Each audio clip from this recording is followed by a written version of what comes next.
Don't allow that pressure of having to do everything to get in the way of your clarity on your own priorities.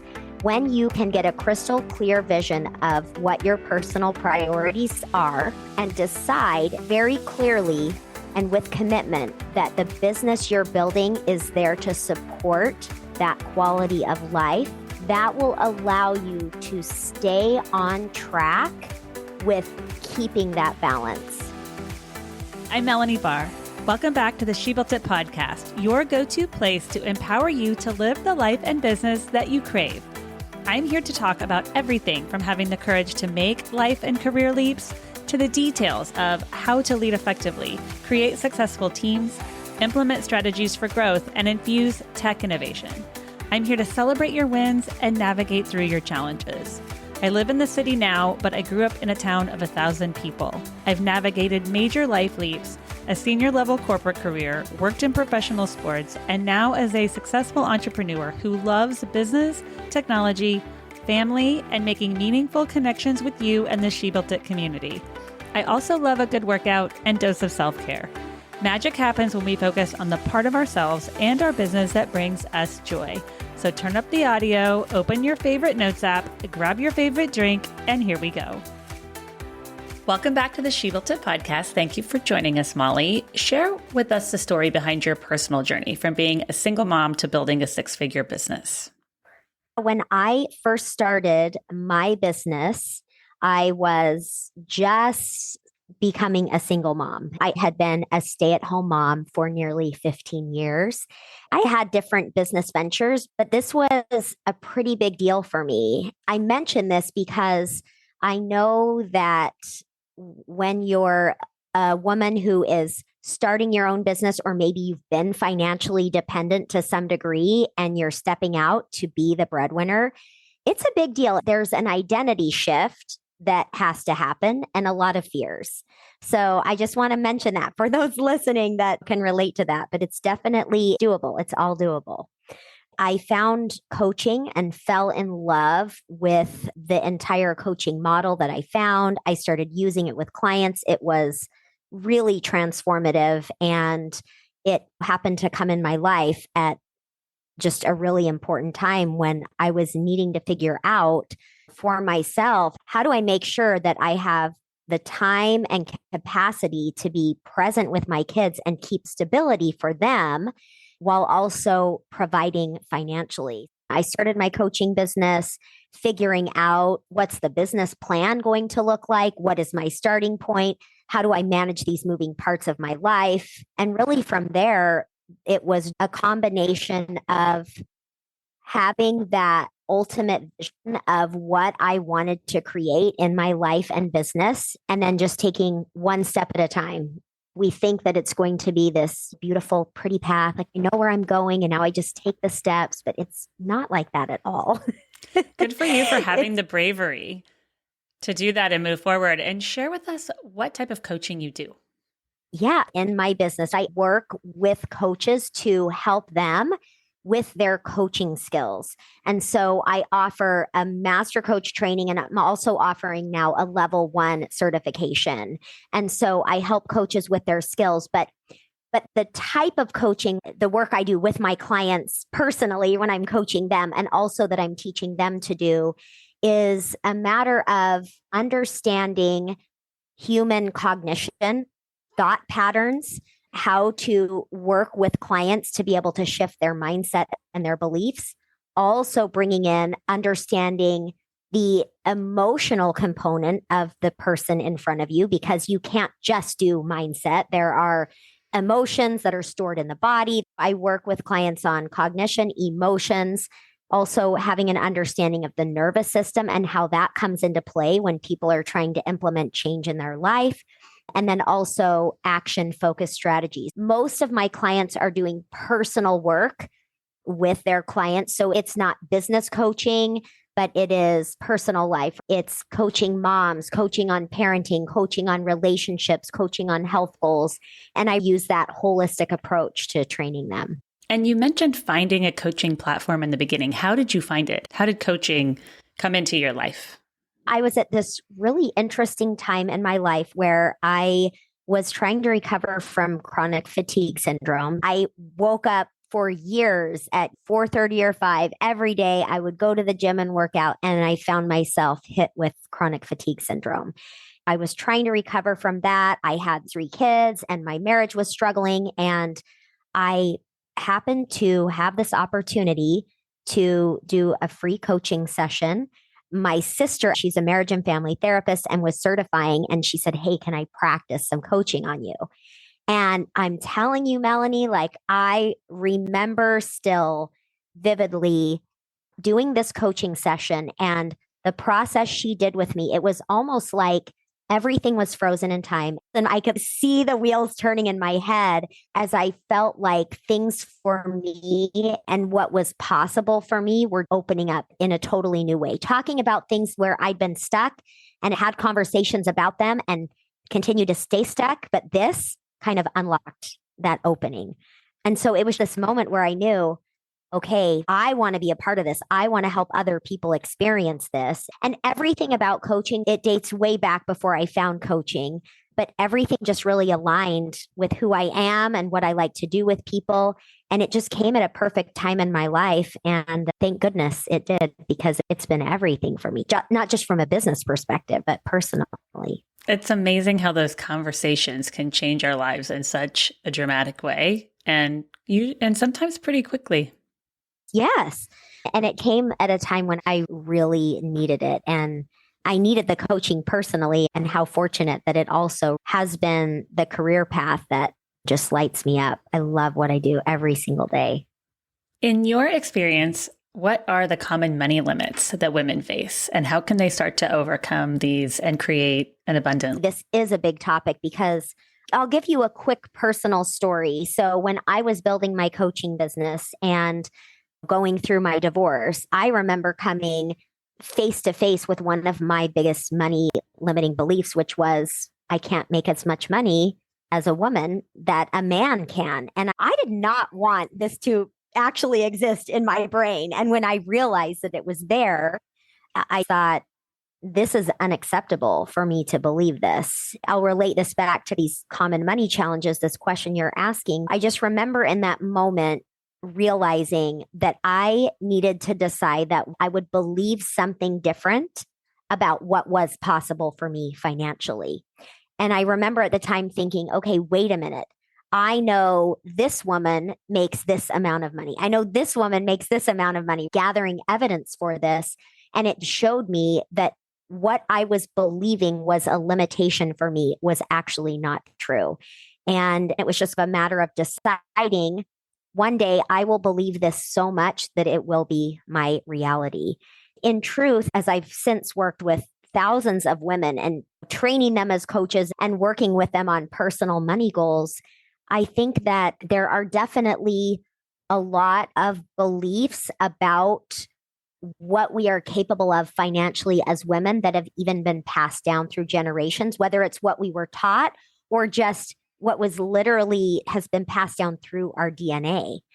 And I just want to say to women who are wanting to make more money and create financial change that it's normal that it feels challenging for you. And yet it is possible to push the limit of what you believe. And so a lot of the beliefs are gender. I can't make as much because I'm a woman. A lot of it is believing that if we're going to make more money, that we have to spend more time and work harder, which is also not true at all. And also, and this is a different topic that I won't go too much into, but the way women think about money is much different. Men have typically been raised and trained to think about expanding wealth and investing. And women typically, our minds have been more about managing the money we have. So really good even just to know that, because when we can start to open up that idea of what if I can think differently about money and think more about investing, it shifts our entire approach to things. So much of what we do is mindset.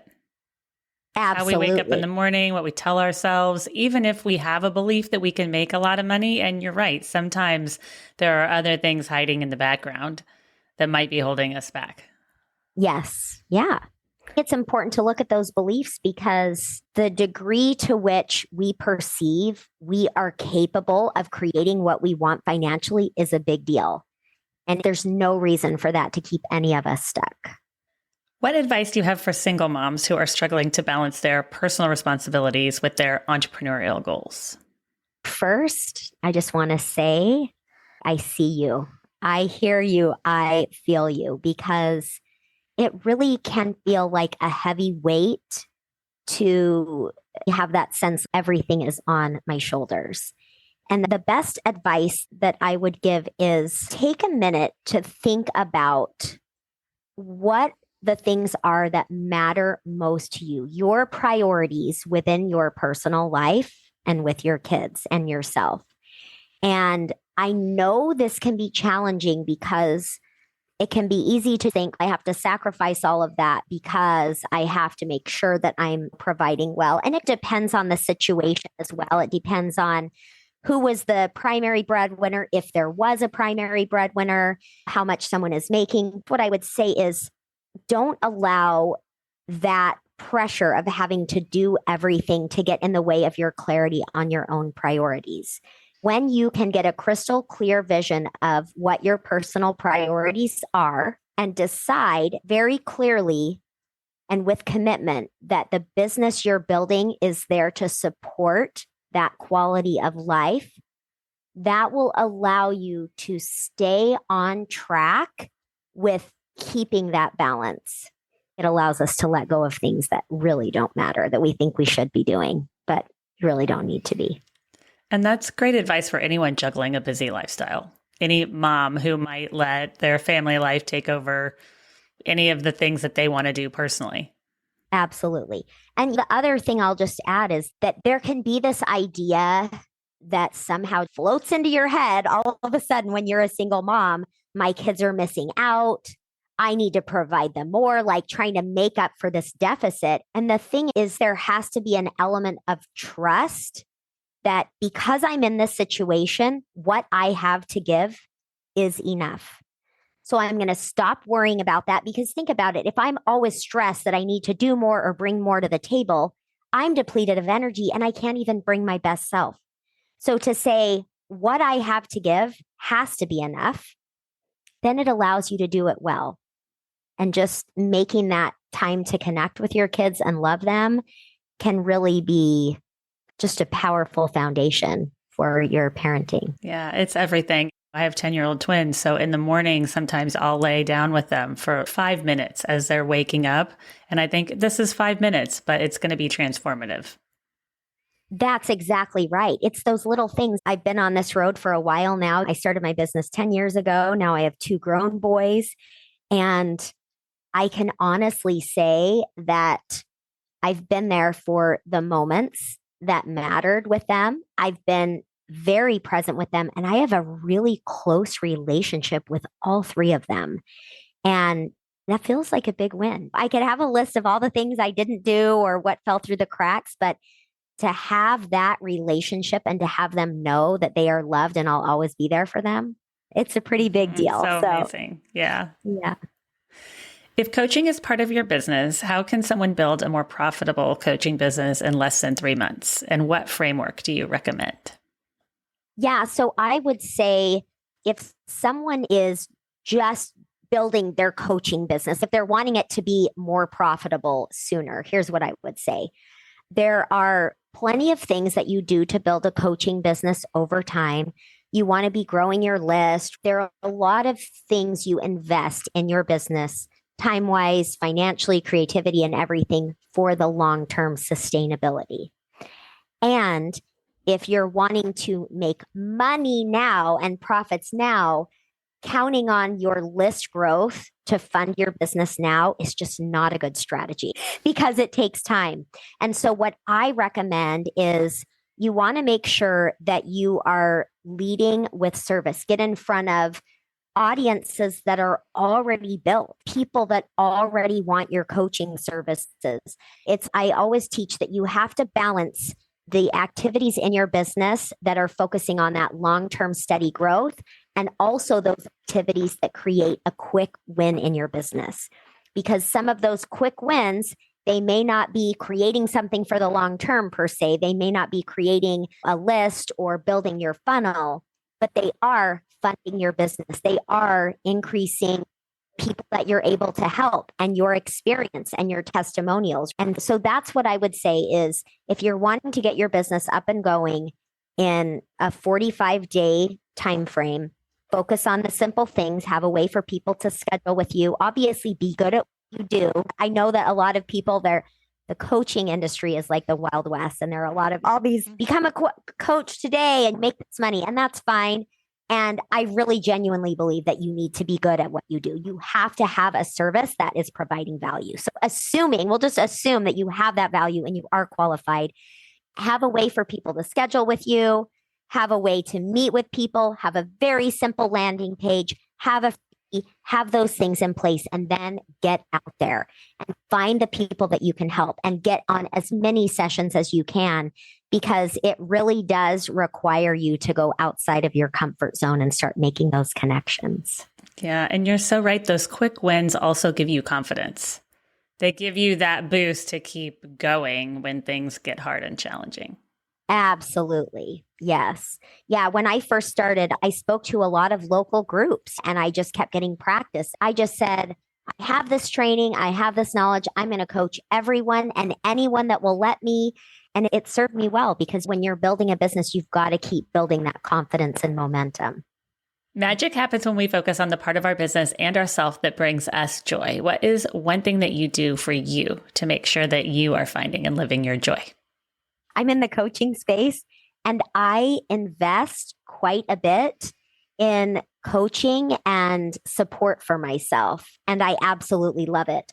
I always work with different practitioners. I have someone I work with on tapping that is like, it's everything for me. I do a lot of fun things. I go rock climbing. I go hiking. I do a lot of things that really nourish my soul. And I think it just makes me a better business owner, better leader, better everything.